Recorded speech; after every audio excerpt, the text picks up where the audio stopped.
बताएं वरिंदर, आज का आपका research stock. Morning sir. Disclaimer सबसे पहले, I own this stock in my personal portfolio for a long time, आज से नहीं बहुत टाइम से। और दूसरा, we have been advising this theme and this stock to our client. So आप अगर कुछ भी करना चाहें, प्लीज अपने फाइनेंशियल एडवाइजर से किसी से भी बात कर लीजिए।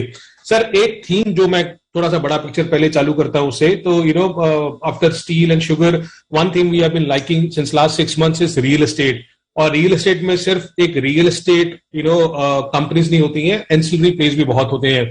सो one ancillary play in real estate which we really like is Green panel.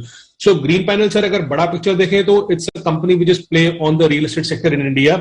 अगर आप लास्ट साइकिल देखेंगे 2003 से 2009-10 का साइकिल देखेंगे, जब रियल एस्टेट बूम में था, तो कुछ ऑर्गेनाइज प्लेयर्स है सर, जैसे कि सेंचुरी प्लाई, ग्रीन प्लाई है सर, इनका रेवेन्यू उस टाइम पे 10-10 गुना जंप हुआ था और प्रॉफिटेबिलिटी भी बहुत बड़ी थी।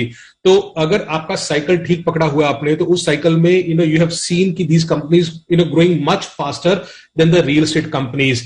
और सर, कौन विन करता है, मतलब जब साइकिल होता है तो साइकिल होता है, ठीक है, but who actually wins this game?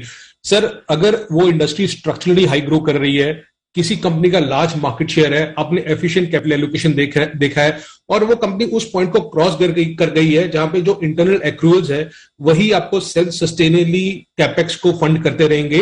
और इंटरनल एक्रूअल्स इतने हो जाएंगे ताकि आपको इंक्रीमेंटल कैपेक्स की चिंता नहीं होगी, तो वो ही कंपनी विन करती है। Of course you should get that at a reasonable price. Sir, अगर मैं इंडस्ट्री की बात करूं तो why Green Panel, I think this is a company in India which is play on the MDF industry, not only on the plywood but MDF में।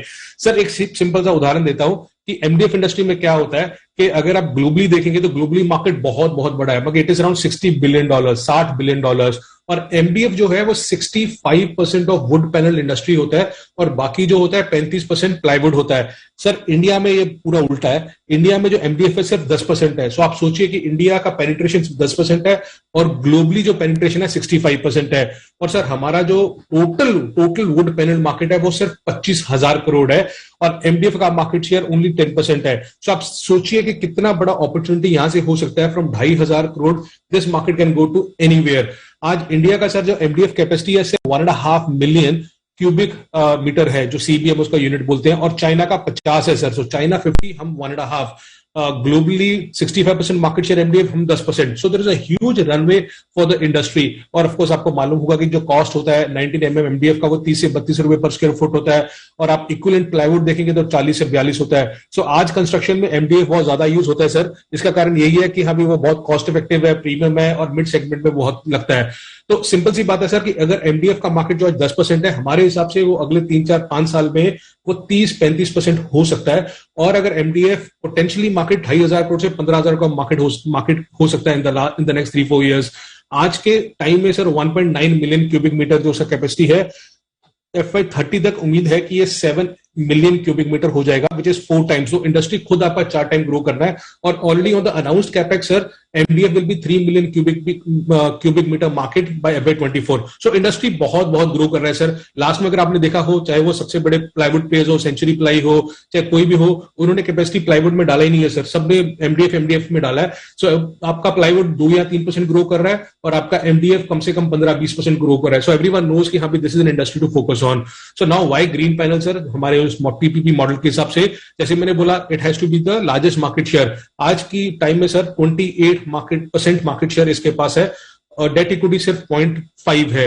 India में sir सिर्फ चार मेजर प्लेयर्स है इंडिया में जो एमडीएफ में है। Green panel, action Tesa unlisted company है, रुशिल टेकर और century ply. You will be surprised that green panel is the biggest and much more than even century ply. Action Tesa unlisted है तो उसकी बात नहीं करें, रुशिल टेकर is a small player, but century ply से भी बहुत आगे है। आज की टाइम में जितना उसका कैपेसिटी है सर 0.54 मिलियन क्यूबिक मीटर, उसमें इंडस्ट्री जो है अराउंड 1.9 है, तो 30% मार्केट शेयर है।